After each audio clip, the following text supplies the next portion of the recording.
everyone, welcome back to my channel. This is Pink Popcorn and today I am so excited to talk about The Boyfriend.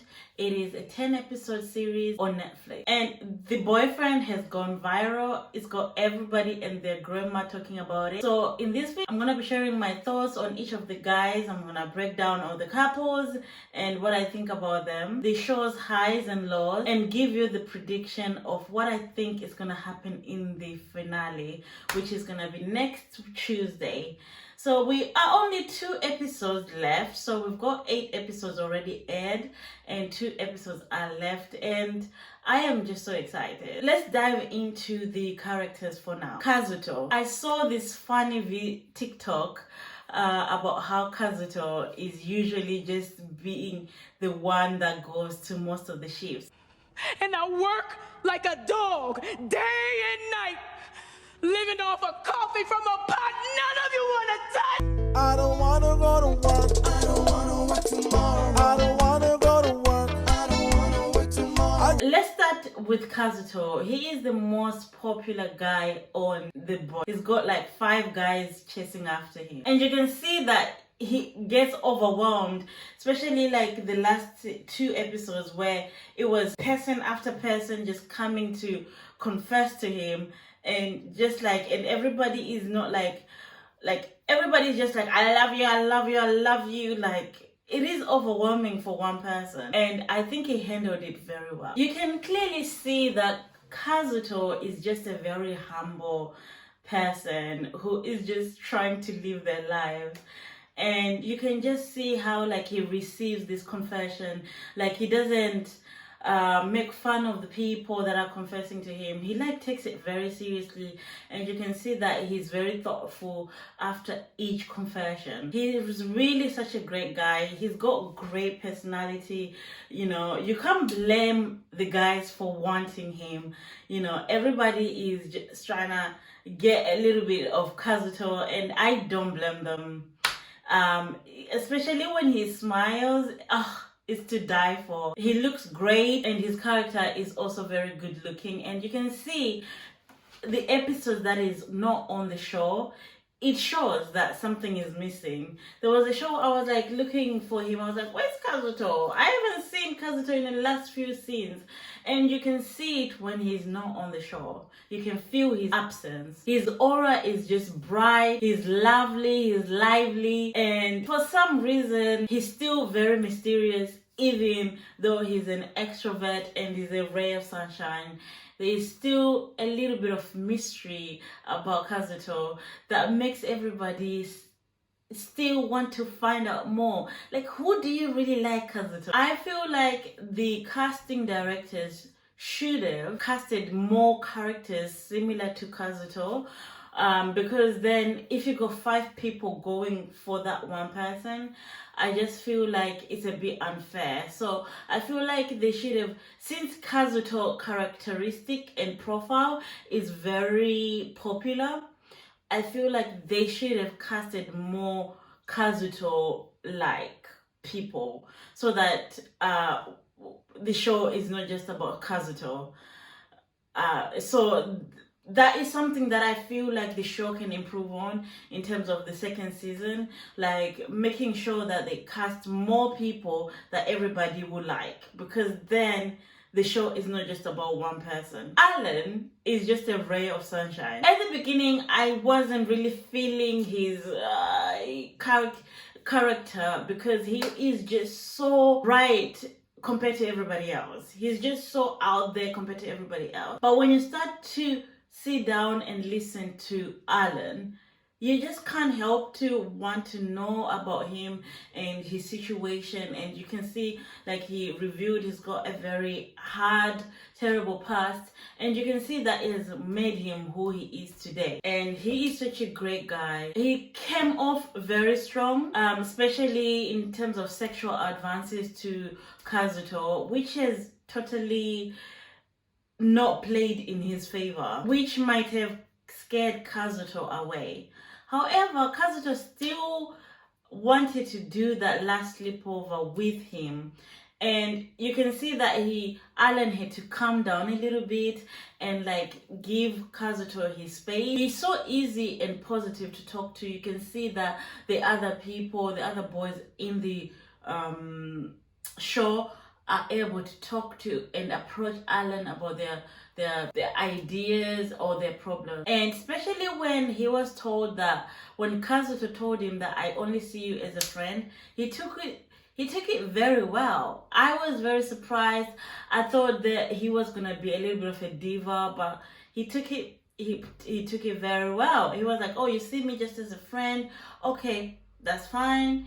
And that really worked very well for him. And like the panelists pointed out, that he had the best and kindest, most practical solution to this whole chicken debacle situation with Aiko, and he always takes time to encourage people. So I really like Alan as a person. So the other person involved in this five-some triangle, I don't even know how to call it, is Yousef. I think that is such a shame that Yousef left. I think that he has grown from the first moment he went into that show to when he left. You can see that he had to really put himself out there and outside his comfort zone.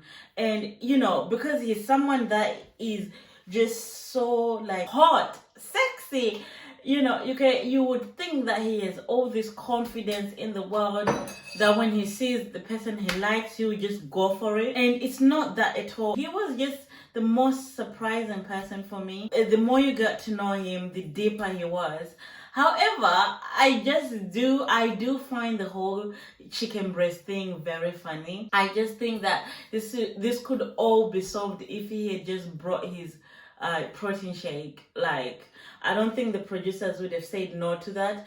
A lot of the problems would have been solved in terms of the whole chicken milkshake thing situation. So I just find it very funny personally that the chicken breast was like such a big deal. I personally think that if he had stayed on the show, he would have been the perfect partner for Kazuto. There are clues on Instagram that they might be together as an item with Kazuto, but you know, it's us fans zooming into the pictures, like they're wearing the same bracelets and things like that.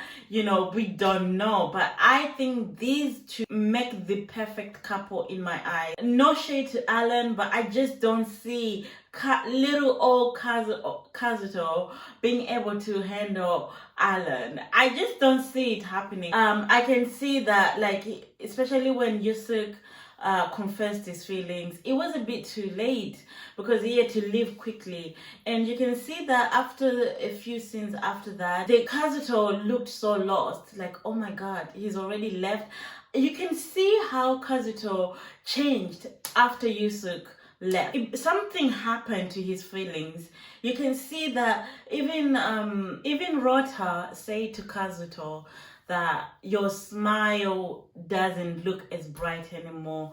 Like, you look like you are low, like you're emotionally low. My ideal reality, because I just feel like they make more sense. And you can just see that there is mutual attraction and mutual interest, and I hope that they exchange numbers after the show and that they meet up. The next person I'm going to talk about is Iko. He is another person that is after Kazuto, and I do think that he does have a chance with Kazuto. Other than Yousef, I do think Iko has more chance with Kazuto. I do think they look good together. Their personalities match. But however, I still am not sure about Kazuto's feelings on Aiko, because he said that Aiko is different when he's with Kazuto than when he's with others. So I don't know if Kazuto is open to Aiko. I do find that it's such a shame that Aiko came right at the end of the show, and he's such a great guy, but already people have already formed relationships already, so it's a bit too late right now for people to take his emotions seriously. Now let's go to the most interesting person in the whole show, Sean. Let's talk about that kiss That kiss was phenomenal. It was fantastic. That kiss reminded me of Bed Buddy, when my whole world stopped, when I could not even breathe. I stopped breathing. It was magical. It was fantastic. It was cinematic. It was great. It was awesome. My whole world stopped when that kiss happened. The moments before, the build up, the emotion, the tension, the sexual tension, the attraction. That it was just magical. It was a magical piece of TV show. I don't think we can ever recreate that moment.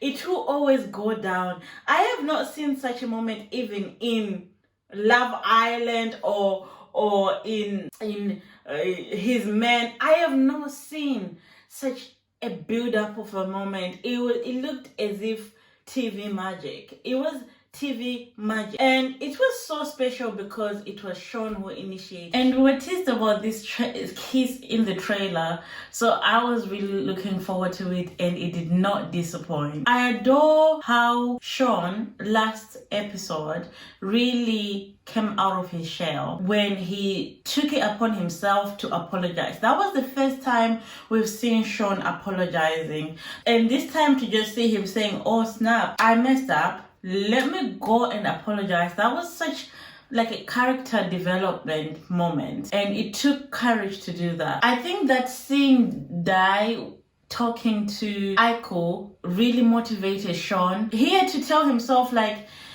I have to step up my game if I want Dai, because someone else might take him away. And you can see how Dai was smiling from ear to ear. This man was so happy. He was so proud of Sean. And I don't know if there's any other person on this earth that can keep up with Sean's behavior and Sean's attitude. I think that Dai might be the person fated for Sean, because this man still wants Sean after everything Sean has put him through. And you can see just when Sean apologized, his face was just, it was so priceless. He was so happy. I hope that in Dai, Sean can be able to find the family that he says he craves for. And I hope that Sean is able to adjust to Dai's lifestyle as well. It can't be just one-sided, because already Dai is already adjusting to Sean's lifestyle already, so it might get tiring if it's just one-sided. And I think that mutual understanding is needed to avoid exhaustion. And we all know Sean, and I think that even in the next coming episodes, he's probably gonna throw another tantrum or gets upset about something, or like get triggered by something, and Dai will always be there to love him again and forgive him again. The thing about Sean is, I understand Sean because I feel like I'm similar to Sean out of everybody in that show. I feel like I have avoidant attachment style, and Sean is like the extreme of avoidant attachment style, and I definitely am that. I do get annoyed, I get turned off when someone is overly affectionate and my feelings haven't caught up to that stage yet, and they're not matching yet, and you are smoothing me with your feelings. That can definitely push me away from you. I do definitely think that Sean needs therapy. I think that he's been through a very hard childhood, very hard traumatic and toxic relationships, even with his past boyfriend. If he doesn't get therapy, I feel like he will end up being the toxic person in the relationship instead. So he has to be very careful that even though you've been through a hard time, you might end up giving that trauma to others. Dai will be someone who can really pull him out of his dark mentality and headspace, coupled with therapy. And it's really cute how, like, in episode 8 they're talking about marriage and kids. You know, you can see that they're thinking of long-term arrangement, and it was really good to see them on equal mindset for the first time. Their energy matched when they talk about kids and babies and marriage. Their energy finally matched. They were at the right space, the right level at the same time. I am very, very impressed with the budget and the thought put into this, and I am aware that the director is also gay themselves, and you can see the authenticness coming out of this show. And I am so impressed with the budget, the ideas, the high quality in terms of it looks high quality. It like everything looks expensive, and there is no shortcut. So I am very impressed with how it just looks visually.